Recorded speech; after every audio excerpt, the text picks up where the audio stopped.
Finalement, on a un tunnel à creuser qui fait 26 mètres de long, 13 mètres de large, 8 mètres de haut. Et tout autour, avant de creuser, avant de démolir la paroi et de creuser le tunnel, on a une enceinte, on a en fait une coque congelée à créer qui fait 80 cm d'épaisseur avec une température de moins 10 degrés. Et qui permet à la fois d'avoir une étanchéité pour éviter d'avoir trop d'eau et également d'avoir un soutènement. Parce que comme on creuse dans du sable qui gorge d'eau, il a tendance à s'effondrer et puis à être instable. Donc la particularité, c'est qu'on fore sous l'eau. Donc on doit utiliser des moyens pour se prémunir d'éventuelles venues d'eau. Donc on utilise à la fois des porte-sas qui sont scellés dans la paroi moulée.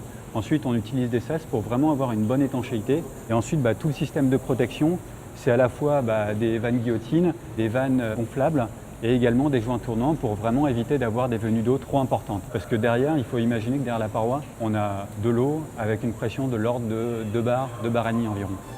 Ici, c'est une congélation qui est mixte. On a une première congélation qui se fait à l'azote liquide. Vraiment, on fige le terrain rapidement, en une dizaine de jours, pour éviter d'avoir des phénomènes de gonflement de terrain qui auraient tendance à créer des tassements verticaux sur le RERC qui se trouve à quelques mètres au-dessus de nous. Et ensuite, on entretient à la saumure. La saumure, finalement, c'est de l'eau un petit peu salée qu'on peut maintenir à moins 45 degrés et qui permet d'entretenir cette coque congelée. Pour faire les forages de congélation, on avait une contrainte, c'était que la hauteur entre le forage le plus bas et le forage le plus haut, c'était de l'ordre de 6 mètres.